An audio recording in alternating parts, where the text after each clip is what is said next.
할렐루야. 아멘. 사랑하고 축복합니다. 오늘 주일 예배 가운데 오신 우리 성읍교회 성도님들을 주님의 이름으로 사랑하고 축복합니다. 우리 시간 우리의 힘이 되시며 우리의 능력이 되시며 우리의 삶의 이유가 되시는 주님, 내 삶을 언제나 감찰하시고 내 삶을 언제나 돌봐주시며 나를 언제나 도와주시는 주님, 우리가 그 주님 때문에 삶을 믿음으로 고백합니다. 우리 그 믿음을 기반으로 우리 기쁜 마음으로 그 주님을 박수치시면서 찬양하며 나아가는 시간이 되기를 소망합니다.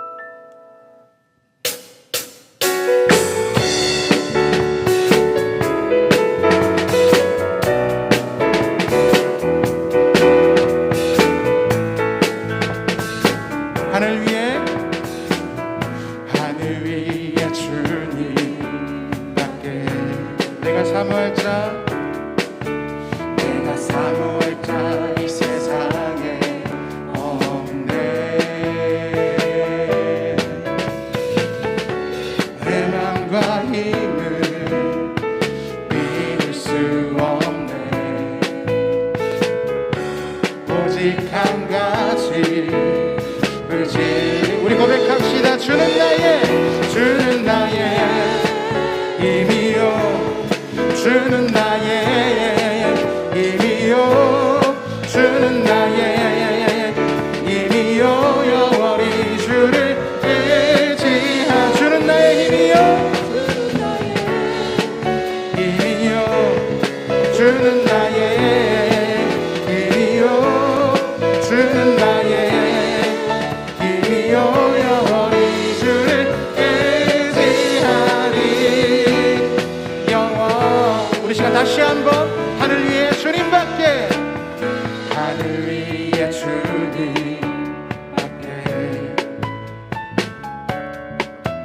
내가 사모할 자 이 세상에 없네.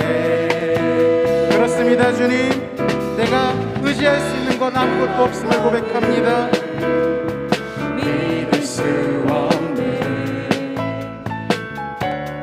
오직 한 가지 그 진리를 주는 나의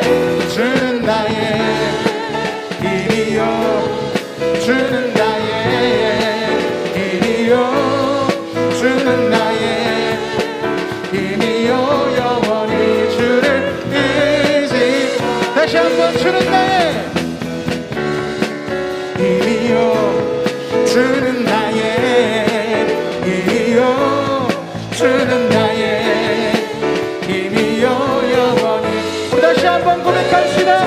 주는 나의 힘이요, 주는 나의 힘이요, 주는 나의 힘이요, 주는 나의 힘이요, 영원히 주를 의지하리. 영원. 할렐루야. 우리 주님 앞에 영광의 박수를 돌리며 나아갑니다. 아멘.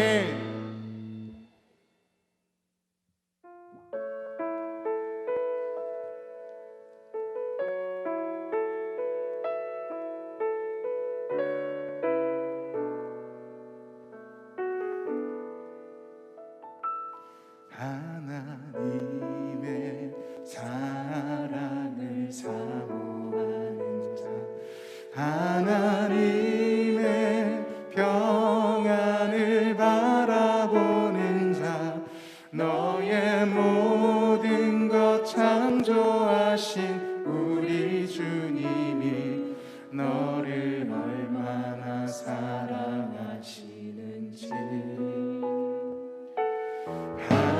하나님께 찬양과 경배하는 자, 하나님의 선하심을 닮아가는 자, 너의 모든 것 창조하신 우리 주님이 너를 자녀 삼으셨네. 하나님 사랑의 눈으로, 하나님 사랑의 눈으로 너를 어느 때나 바라보시고, 하나님인 자 한 귀로서 언제나 너에게 기울이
얼굴 보라 평화의 주님 바라보아라. 세상에서 시달린 친구들아 위로의 주님 바라. 우리 2절 찬양합시다. 힘이 없고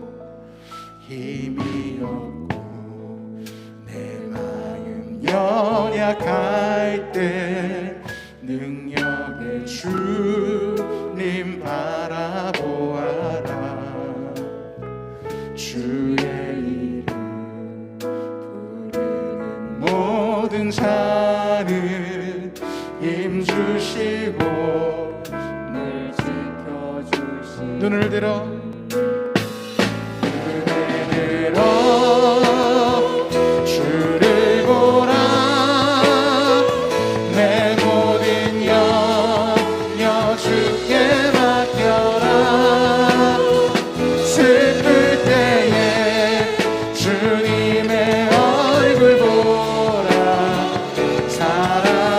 주님 안식 눈을 들어 주를 보라.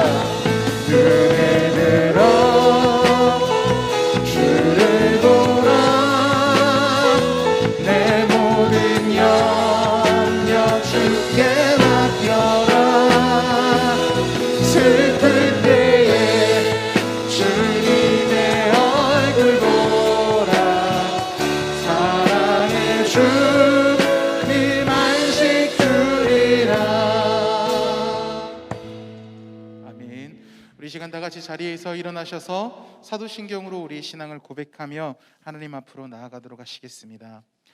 전능하사 천지를 만드신 하나님 아버지를 내가 믿사오며 그 외아들 우리 주 예수 그리스도를 믿사오니 이는 성령으로 잉태하사 동정녀 마리아에게 나시고 본디오 빌라도에게 고난을 받으사 십자가에 못 박혀 죽으시고 장사한 지 사흘 만에 죽은 자 가운데서 다시 살아나시며 하늘에 오르사 전능하신 하나님 우편에 앉아 계시다가 저리로서 산자와 죽은 자를 심판하러 오시리라.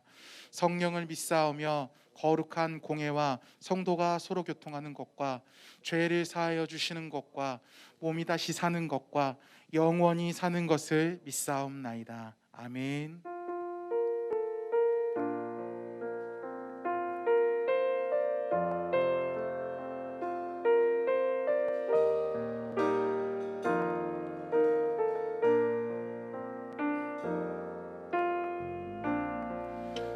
하늘의 문을 여소서 이곳을 주목하소서 주를 향한 노래가 꺼지지 않으리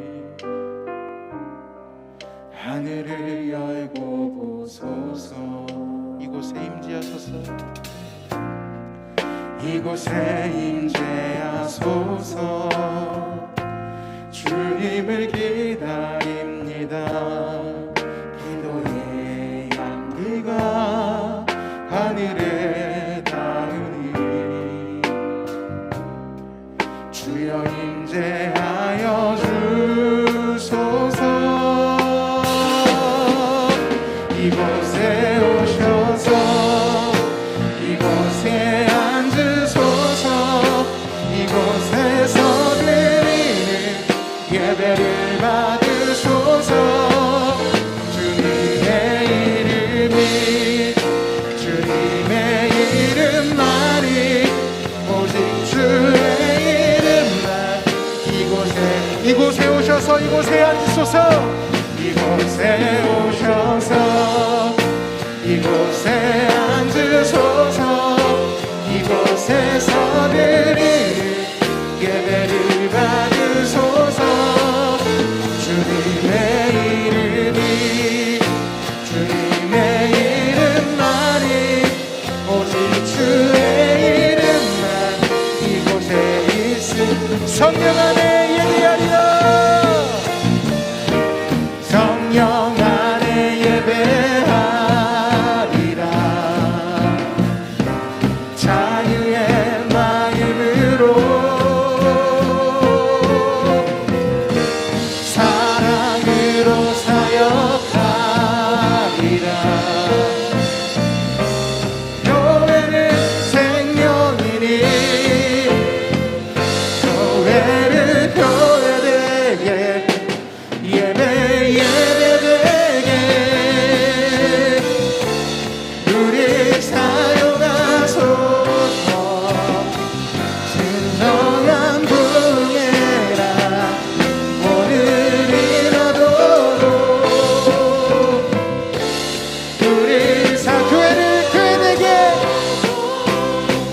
교회를 교회되게 예배되게 우리 사용하소서 진정한 부흥의 날 오늘이 와도록 우리 사용하소서 주님 우리를 사용하소서 우리를 사용하소서 주님 우리를 사용하여 주시옵소서 우리를 사용하소서 아멘. 우리 시간 다 같이 자리에 앉으셔서 예배를 위하여 기도하면서 나아가도록 하시겠습니다. 기도하시겠습니다. 사랑과 은혜 많으신 하나님 아버지 감사합니다. 오늘 이 시간 불러주신 것 너무나 감사합니다. 그 거룩하신 주의 이름을 찬양합니다. 나의 힘이 되신 여호와 하나님 능력이 되신 하나님 그분 앞에 내 모든 것들을 드릴 것을 고백합니다.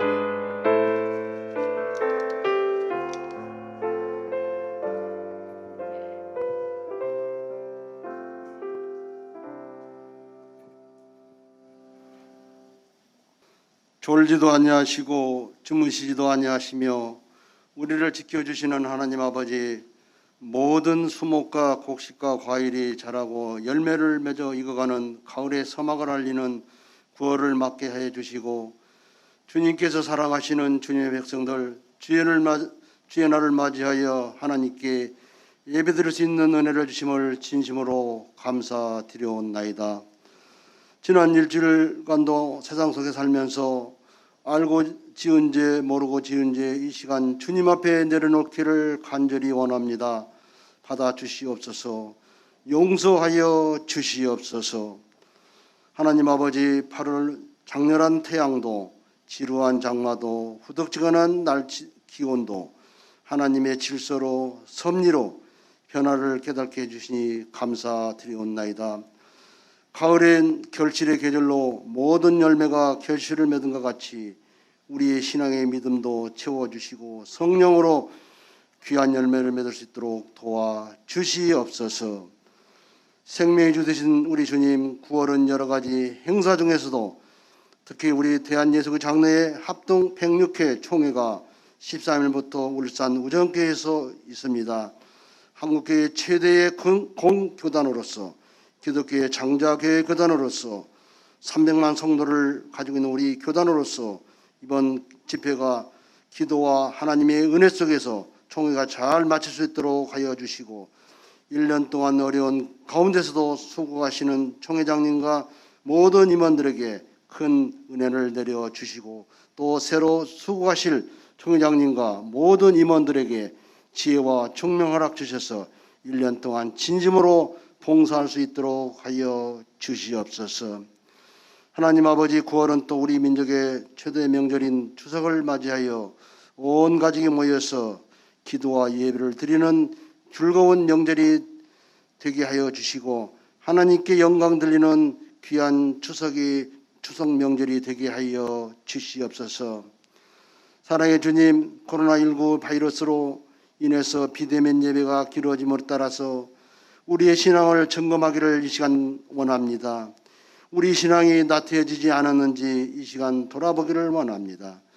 코로나로 인해서 온라인 예배가 자주 진행되고 성도들의 교제가 소원해지고 있습니다만, 이럴 때마다 저희들이 서로 사랑하고 문안하고 돌아보는 시간이 되게 하여 주시고, 주님 이름으로 사랑하고 진리 안에서 섬기게 하시고, 또한 십자가의 능력으로 헌신하게 하여 주시옵소서.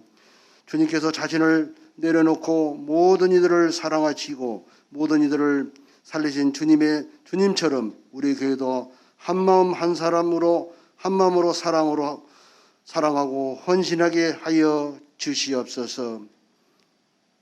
사랑의 하나님 아버지, 이 나라 민족을 위해서도 간절히 기도합니다. 많은 외침과 시련 속에서도 지금까지 지켜주시고 인도하신 하나님 아버지, 2020년 3월 9일 대통령 차기 선거일을 앞두고 나라가 극심한 대립과 대결로 가고 있습니다. 하나님 아버지, 정치하는 유정자들에게 인간의 욕심을 내려놓게 해주시고, 진보와 보수와 학연, 지연 모두 치우치지 않게 해주시고, 오직 하나님 나라를 위해서 봉사할 수 있는 귀한 일꾼들로 삼아 주시옵소서. 특히 아버지 하나님, 이번 8월에 아프니까 사태의 기운을 삼아서 인구의 10%가 난민으로 전락하고 말았습니다. 우리는 이 기운을 잘 깨닫게 해주시고, 이 민족이 분열되지 않게 해주시고, 서로 단결되고 합하는 마음으로 인도하여 주시옵소서.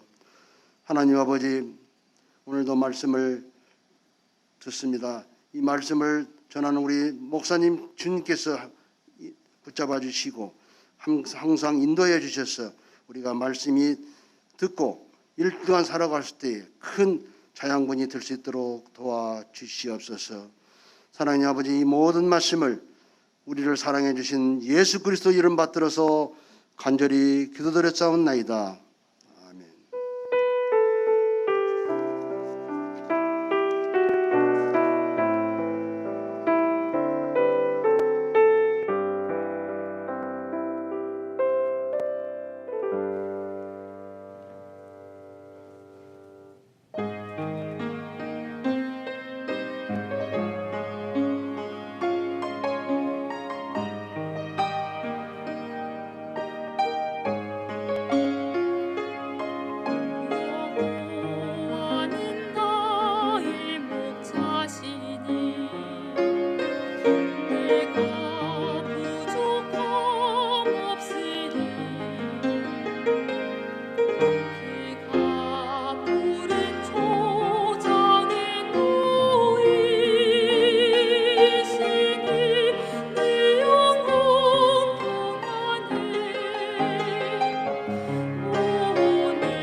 예배 안내입니다.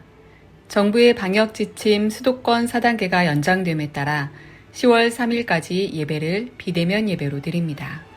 주일 예배와 금요 기도회는 온라인 예배로 진행되며 수요 예배와 새벽 기도회는 잠정 중단합니다. 교역자 동정입니다. 김주희 전도사님 이사하셨습니다. 하나님의 말씀 보도록 합니다. 하나님의 말씀은 마가복음 9장 2절에서 8절까지 말씀 보도록 하겠습니다. 엿새 후에 예수께서 베드로와 야고보와 요한을 데리시고 따로 높은 산에 올라가셨더니 그들 앞에서 변형되사 그 옷이 광채가 나며 세상에서 빨래하는 자가 그렇게 희게 할 수 없을 만큼 매우 희어졌더라.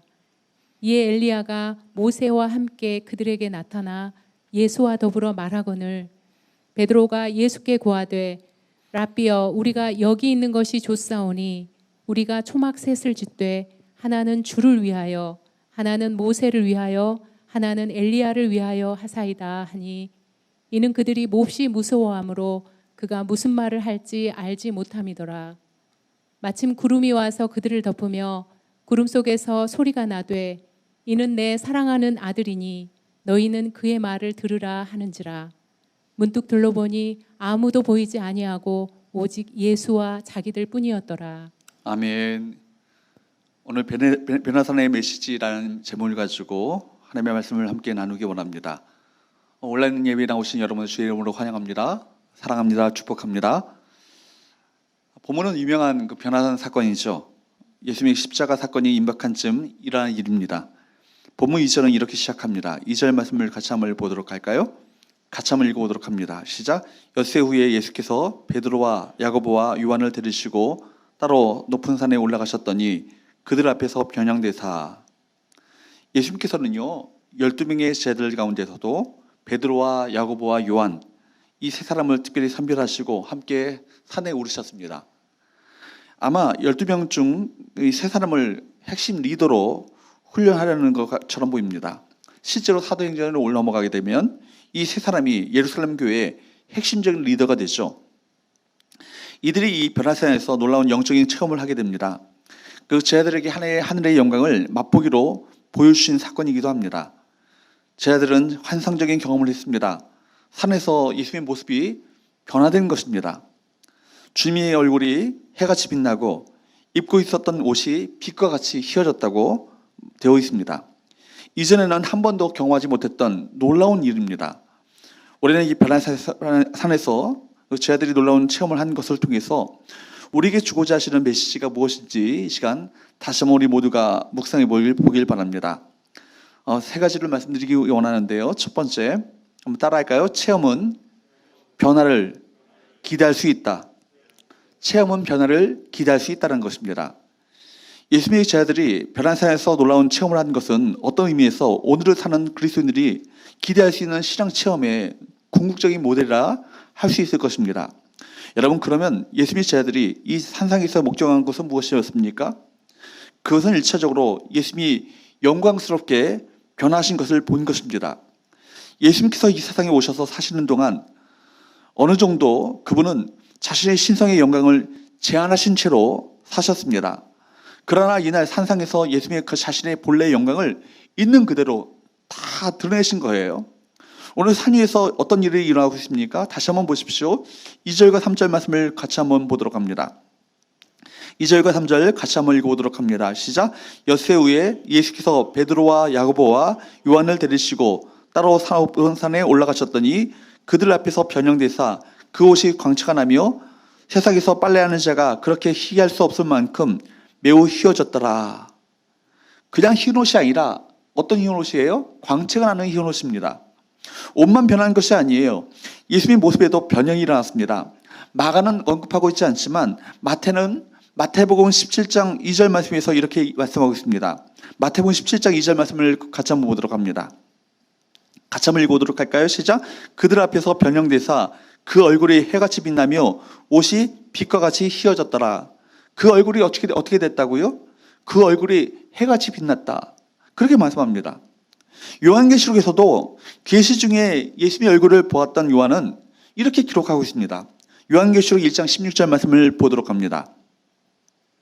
같이 한번 읽어보도록 합니다. 시작. 그의 오른손이 7별이 있고 그의 입에서 좌우에 날선검이 나오고 그 얼굴은 해가 힘있게 비치는 것 같더라.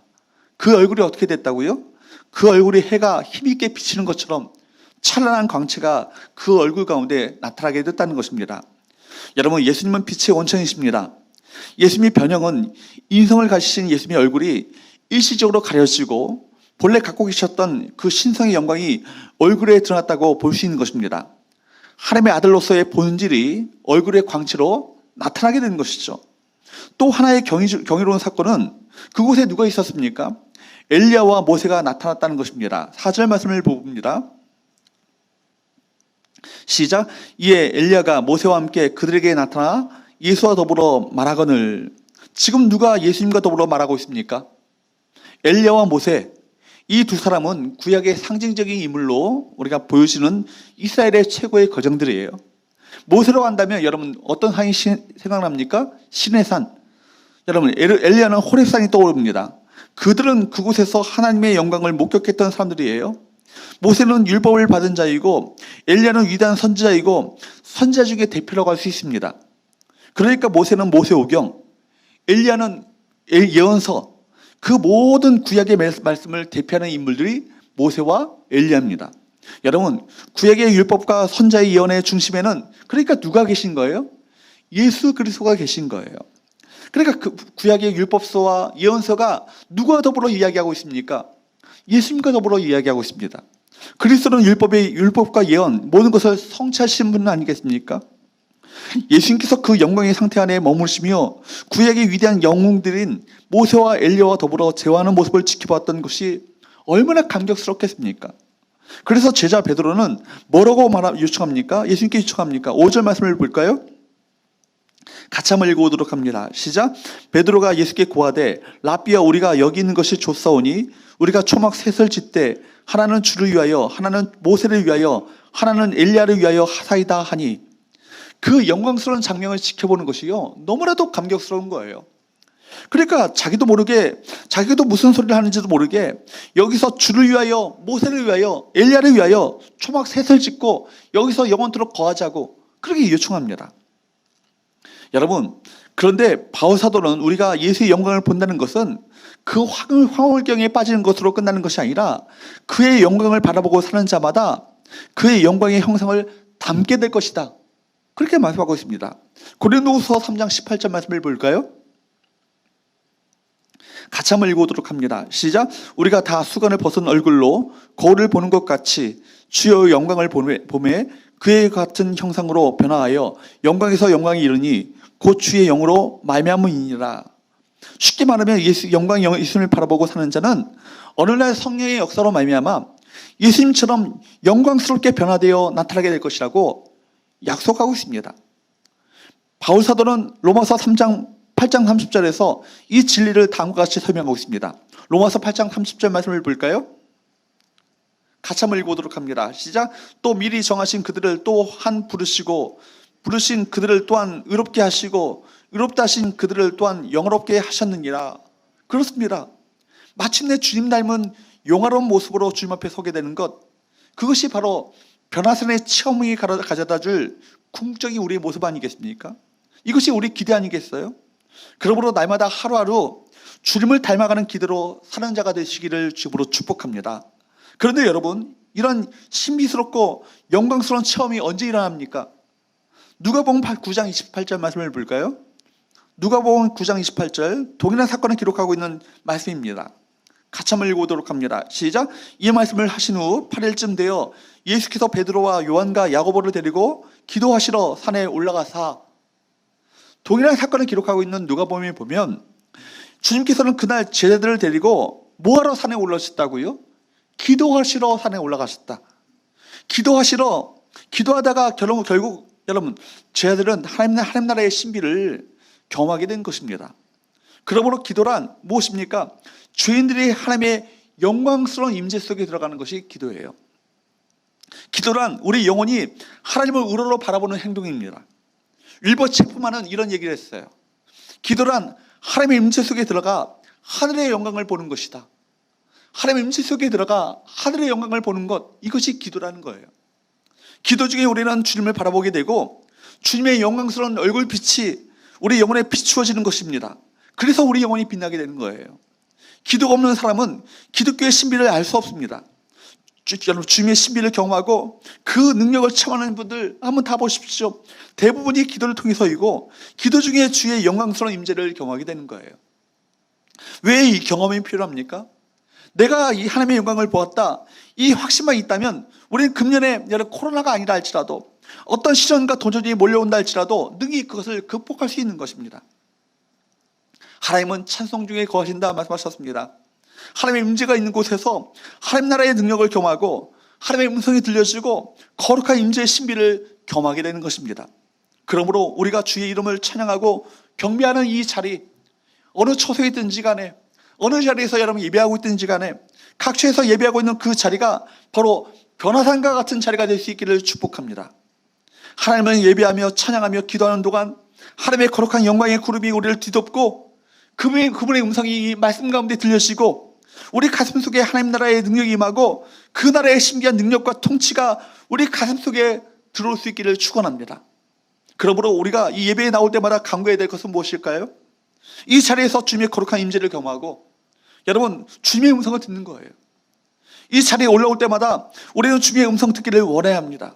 이 자리에서 주님의 임재의 신비를 경험할 때 우리의 전 존재가 변화되어지는 놀라운 축복을 경험하게 될 줄로 믿습니다. 두 번째로, 이 변화산의 메시지 두 번째 우리 함께 따라할까요? 변화의 주 되신 예수님께 순종하라. 변화의 주가 되시는, 변화의 진정한 주가 되시는 예수님께 우리가 모두가 순종해야 합니다. 그리스도인의 그 신앙 체험의 또 하나의 궁극적인 열매는 주님께 순종하게 되어야 한다는 것입니다. 여러분, 기독교에는 신비가 있습니다. 신비가 빠지면 기독교가 아니죠. 성경 안에 설명할 수 없는 하나님의 신비가 얼마나 많이 있습니까? 설명이 안 되는 일이죠. 오늘 본문의 산 위에서 일어나는 일은 신비한 일입니다. 올라갔던 베드로, 야고보, 요한에게만 신비로운 일입니다.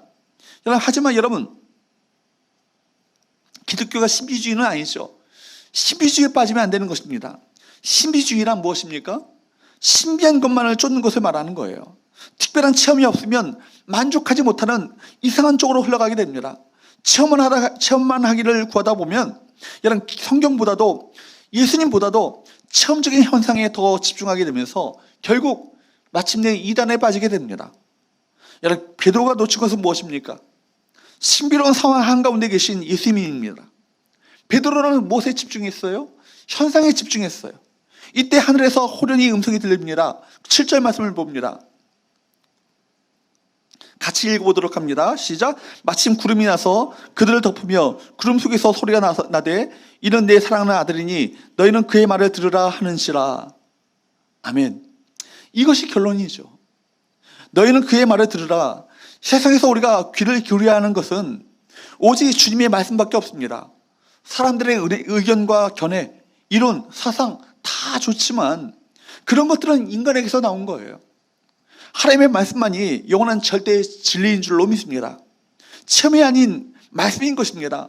그리스도의 말씀이 우리를 구원의 길로 이끌입니다.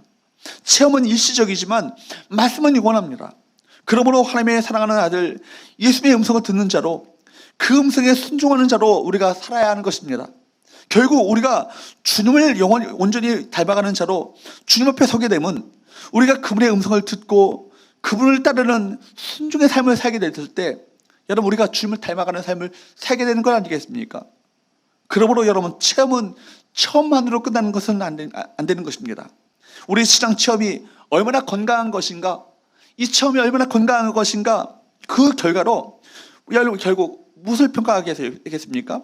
주님의 말씀을 얼마나 붙들고 그 말씀에 순종하게 되었는가, 이것이 우리가 신앙 체험의 건강성을 우리가 측정할 수 있는 건 아니겠습니까? 어떤 체험이 우리를 주님에게서 멀어지게 하고 주님의 말씀에서 멀어지게 했다면 그것은 결코 건강한 체험이라고 말할 수 없는 것입니다. 그래서 여러분, 이날의 체험의 중궁이었던 사도 베드로도 베드로서 1장 18절 19절에서 자신이 겪었던 변화산 체험을 소개합니다. 그러나 체험이 우리를 이끌어가야 할 자리가 무엇인가, 이것을 말하고 있는데 베드로서 1장 18절 19절 말씀을 보세요.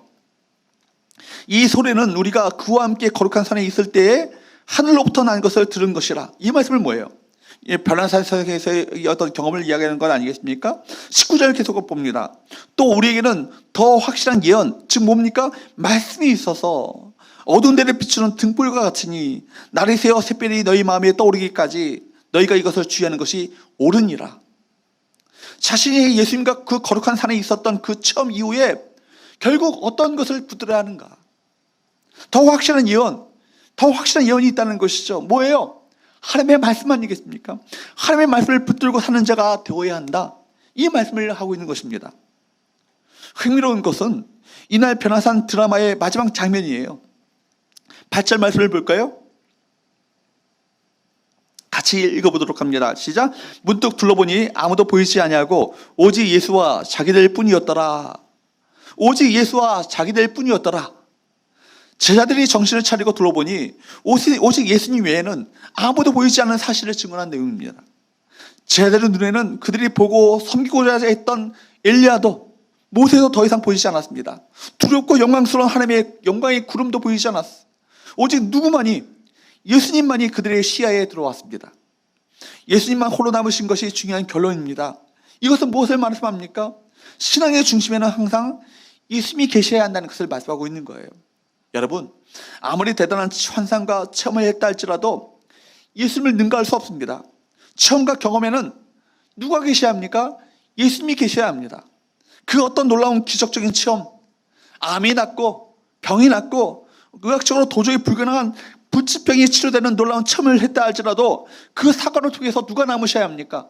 예수님이 남으셔야 합니다. 예수님이 없으면 암이 낫고 여러 불치병이 치료되는 놀라운 일이 일어났다 할지라도 그것은 아무것도 아닌 거예요. 설령 암이 낫지 않았다 할지라도 그 사건을 통해서 예수님을 온전히 만나게 되었시고 그 중심에 예수님을 모시게 된다면 그 여정은 복 아니겠습니까? 질병의 고통 속에서 십자가 예수님을 더 깊이 만나게 되었다면, 깊은 하나님의 사랑의 은혜를 경험하게 되었다면 병이 나아서 예수님을 모르는 것보다 100번 1000번 더 나은 것입니다. 찬송가 288장 3절 말씀에 보면 세상과 나는 간 곳 없고 구속한 주만 보이도다. 여러분, 그렇습니다. 오직 예수와 자기들 뿐이었더라. 여러분, 이것이 얼마나 중요한 핵심적인 말씀이에요. 이것이 우리 모두의 결론이 되어야 될 줄로 믿습니다. 최종적으로 남는 것은 예수님이어야 합니다. 예수님이면 충분합니다. 다른 것이 남아서는 안 되는 것입니다. 사랑하는 여러분, 만약 베드로가 그곳에 초막을 씌웠다면 어땠을까요? 그곳이 성시순례 1번지는 될 수 있을지언정 초대교회를 변화시켰던 사도 베드로는 잊지 않았습니다. 여러분, 사랑하는 여러분, 지금 누구를 따르고 계십니까? 어디에 마음을 뺏기고 계셔요? 우리의 일평생 관심이 하나여야 합니다. 예수 그리스도를 사랑하고 그분을 알아가는 것. 누가 예수 그리스도를 다 안다고 할 수 있겠습니까? 일평생 다 알 수 없는 세계입니다. 어떤 체험일지라도 다 알 수 없는 분, 그분이 바로 우리 주님 아니시겠습니까? 변장되신 예수님을 통해서 우리에게 갈 길을 보여주십니다. 영원하신 예수 그리스도를 따라가는 것이 우리의 목표가 되어야 될 줄로 믿습니다. 오직 예수님에게만 초점을 맞추고 예수님만 붙들며 살아가시는 우리 저와 여러분 되시기를 주님으로 축복합니다. 우리 삶의 중심에도 예수님이 오셔야 합니다. 우리 가정의 초점도 예수님이셔야 합니다. 자녀도 부모도 아니고 예수님이 우리 가정의 초점이 되셔야 합니다. 우리 교회의 초점도 예수님이셔야 합니다. 예수님을 바라보면 길을 잃지 않습니다. 세상의 기적 중에 기적이 무엇이겠습니까? 여러분, 성경을 통해서 예수님에 대해서 눈이 열린 것, 이것이 가장 큰 기적 아니겠어요? 체험 중에 체험은 예수님의 말씀이 내 영혼에 들려지는 일입니다. 말씀의 눈이 열리는 것보다 더 놀라운 영적인 체험은 없는 거예요. 최고의 사건은 예수 그리스도를 만나게 되시고, 최고의 사건은 예수 그리스도를 알게 되는 이 놀라운 사건입니다. 너희는 그의 말을 들으라. 오직 예수님 뿐이었더라. 이것이 신앙생활의 핵심이 되어야 할 줄로 믿습니다. 이제 모세도 사라지고 엘리야도 사라지고 여러 찬란하게 신기한 그 모든 광경도 다 사라졌습니다. 오직 누구만 남았습니까? 예수님만 남았습니다. 그리고 자기들만 있었습니다. 여러분, 체험이 중요하나 그 체험이 지나간 후에는 우리에게는 누가 남아 있어야 합니까? 예수님이 남아 있어야 합니다. 그 체험이 지나간 자리에 그 신비가 사라진 후에 바로 예수님이 내 눈에 보여야 하는 것입니다. 그리고 내 사명이 보여야 하는 것입니다. 신비에서 사명 감당을 위해서 현실 세계로 내려가는 순종이 있어야 될 줄로 믿습니다. 세 번째, 이 본문을 통해서 우리가 알게 되어지는, 깨닫게 되어지는 세 번째 메시지는 따라할까요? 산 위의 영광을 바라보며 산 아래의 고난을 이겨내라. 산 위의 영광을 바라보며 산 아래의 고난을 이겨내라는 것입니다. 우리가 흔히 어떤 특별한 신앙 체험을 하게 되면 그날부터 모든 삶의 어려움이 사라지고 여러분 모든 것이 형통하고 모든 것이 성공으로 이어지는 그런 기대를 할 수 있습니다. 그러나 사실은 현실은 정반대예요. 우리가 그런 체험 이후에 더 어려운 인생의 고난들을 부딪히게 됩니다. 본문의 제자들이 그렇지 않겠습니까?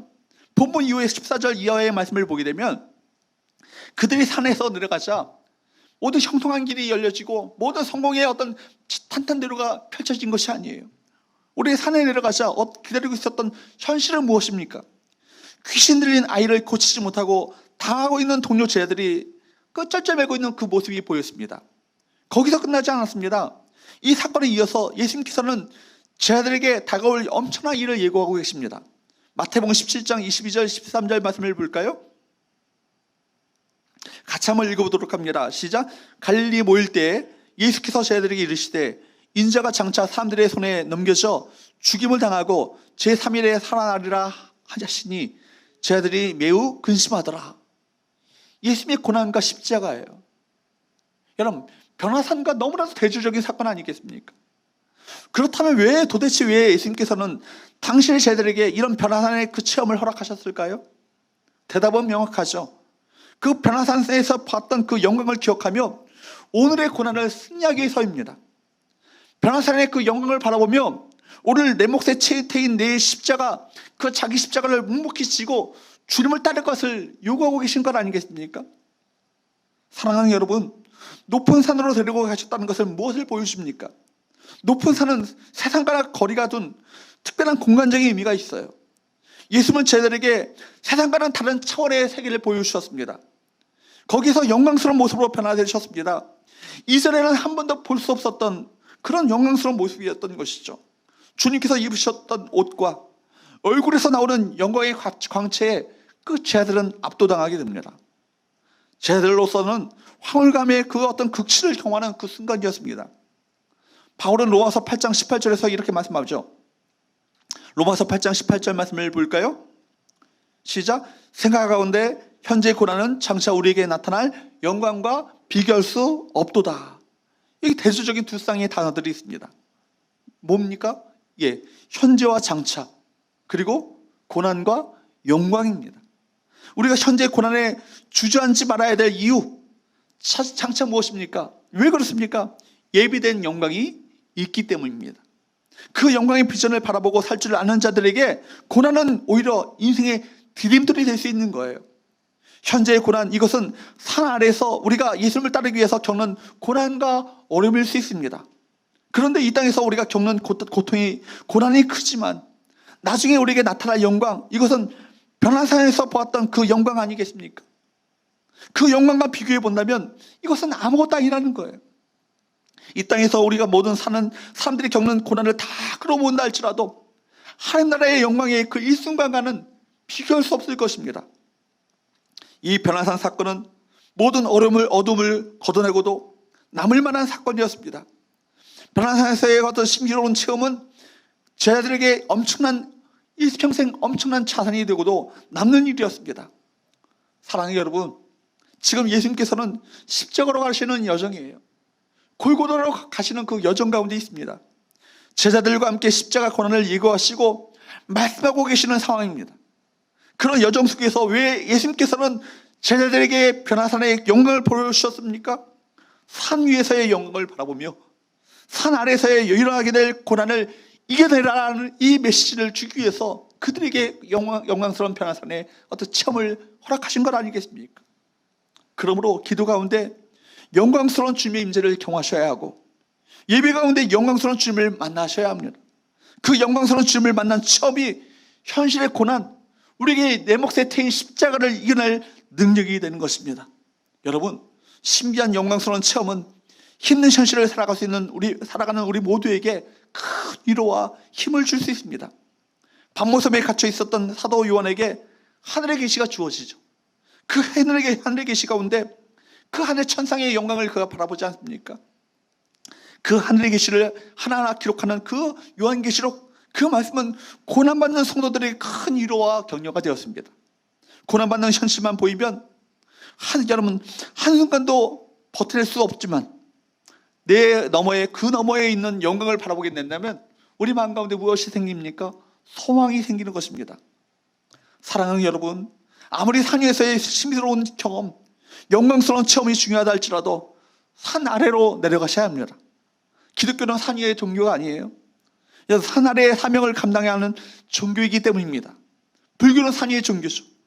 산속에서 혼자서 돌을 닦고 스스로 힘으로 극락에 가겠다는 종교가 불교 아니겠습니까? 그러나 여러분, 기독교는 나눔의 종교요, 섬김의 종교요, 산 아래에서 세상을 구원하는 사명을 감당하는 여러분 산 아래의 종교인 것입니다. 그래서 우리는 날마다 시미 속에 파묻혀 황홀경 속에서 사는 사람들이 아니라 산 아래로 내려가서 병든 세상을 고치고 치복시키고 치유하는 사명을 감당해야 될 줄로 믿습니다. 따라서 변화산 위에서 하늘의 영광을 체험한 베드로와 요한과 야고보처럼 하늘의 영광을 체험하시는 저와 여러분 되시기를 주으로 축복합니다. 먼저 하늘의 영광을 체험하고 그 다음에 교회 안에만 머무르지 마시고 삶의 현장이신 가정과 학교와 직장과 여러분 사업장으로 가시기 바랍니다. 그래서 아직도 복을 듣지 못한 여러분, 못한 채 상처받은 자, 억눌린 자, 외로운 자, 차별받고 호위당하는 자들에게 다가가셔서 받으신 은혜와 사랑을 나누시는 제자의 삶을 살아가시는 저와 여러분 되시기를 축복합니다. 그 하늘의 영광을 바라보며 오늘의 고난을 승리함으로 주님의 뒤를 흔들림없이 따라가는 저와 여러분 되시기를 주님의 이름으로 축원합니다. 기도하겠습니다. 하나님 아버지, 날마다 변화의 산으로 올라가 그곳에서 부활의 주님을 만나고 영광의 주님을 체험하게 하여 주옵소서. 그곳에서 성령의 충만함을 받아 주님이 주시는 기쁨과 감격을 누리게 하시고 이 변화의 체험이 세상 속에서 예수 그리스도만을 따라가는 참된 제자의 삶으로 이어지게 하여 주옵소서. 예수님의 이름으로 기도합나이다. 아멘. 찬송가 288장 찬양하면서 준비하신 예물 주 앞에 드리도록 하겠습니다.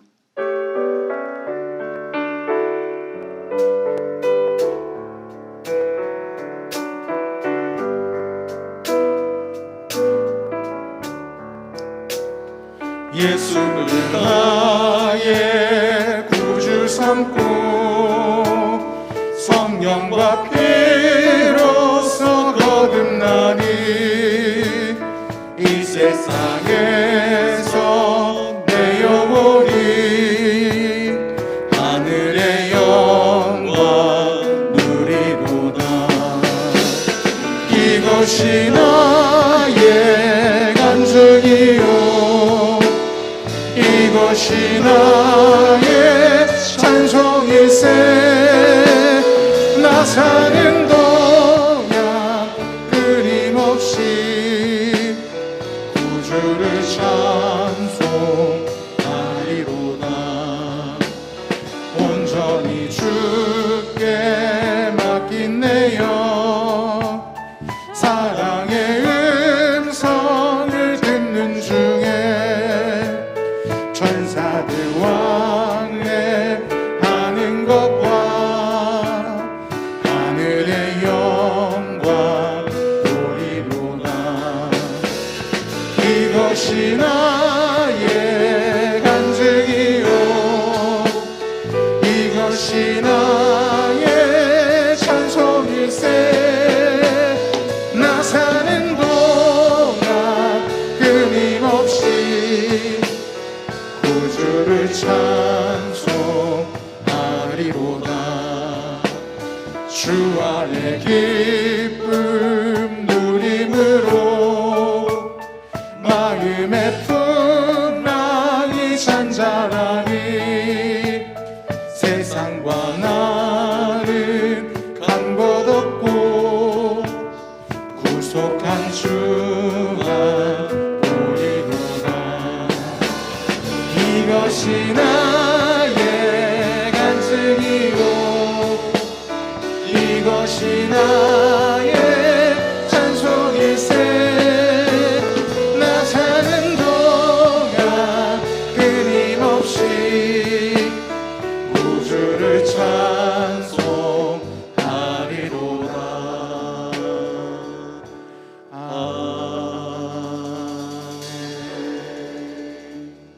다 함께 일어나셔서 내 마음의 주를 향한 사랑이 찬양 부르신 후에 헌금기도 축도로 예배 마치겠습니다.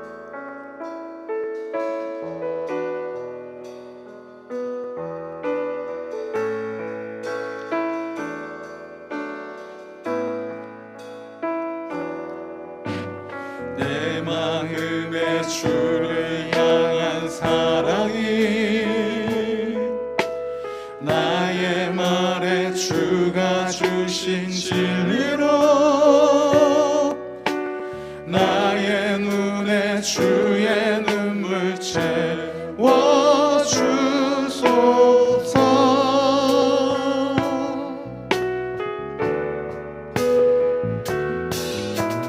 내 입술에 찬양의 향기가 두 손에는 주를 닮은 섬김이 나의 삶에 주의 흔적 남게 하소서.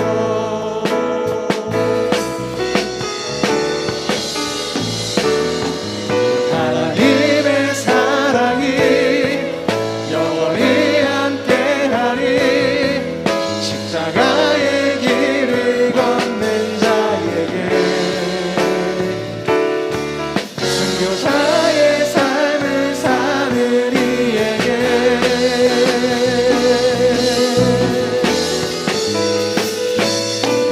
조롱하는 소리와 세상 유혹 속에도 주의 순결한 신부가 되리라. 내 생명 주님께 그 하나님의 사랑이 영원히 함께하리. 하나님의 사랑이 영원히 함께하리. 십자가의 길을 걷는 자에게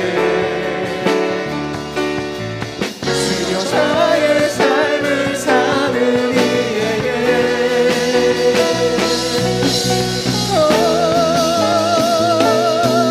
조롱하는 소리와 세상 유혹 속에도 주의 순결한 신부가 되리라.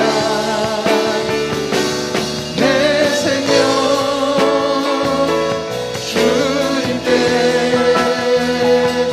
드리리.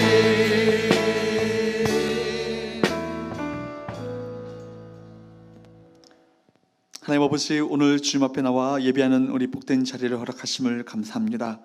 이 시간 저희의 믿음과 사랑의 고백이 담긴 귀한 예물을 주 앞에 드리오니 주님을 향한 저희의 믿음과 사랑의 헌신을 받으시고 흠양하여 주옵소서.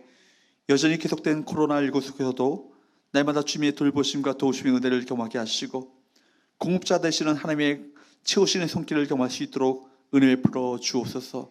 이 시간 연약한 육신의 고통으로 주 앞에 나온 주님의 자녀들을 불쌍히 여겨 주옵소서. 주님의 사랑의 손길로 어루만지사 치유함을 경험할 수 있도록 도와주시옵소서. 내가 이 시간 나사렛 예수 그리스도의 존귀하신 이름으로 명언하니 뭐 더러운 바이러스와 각종 염증과 종양과 암들은 증식을 멈추고 하나님의 자녀들 가운데 떠날지어다. 예수 그리스도의 이름으로 명언하니 이 자녀의 세포와 조직과 뼈와 혈관과 신경과 호르몬과 림프와 면역체계와 힘줄과 근육과 인대는 온전케 될지어다. 내가 예수 그리스도의 이름으로 명하노니 척추와 목과 어깨와 무릎 관절과 고관절과 골반의 모든 질병들은 사라질지어다. 모든 통증은 떠나갈지어다. 예수 그리스도의 이름으로 명하노니 손상된 장기는 치유되고 회복될지어다. 모든 연약함은 깨끗이 치유될지어다. 주님 주여 만지시고 치유하시는 손길로 말미암아 고통이 변하여 간증이 되게 하시고 하나님께 영광 돌려주는 복된 역사가 우리 모든 성도들 가운데 있게 하여 주옵소서. 이제는 우리 주 예수 그리스도의 은혜와 하나님 아버지의 사랑과 성령님의 교통하심이 날마다 부활의 주님을 만나고 그 변화의 체험으로 예수님만을 따르는 참된 제자의 삶을 살기를 원하는 모든 성도들 위해 이제로부터 영원토록 함께 있을지어다. 아멘.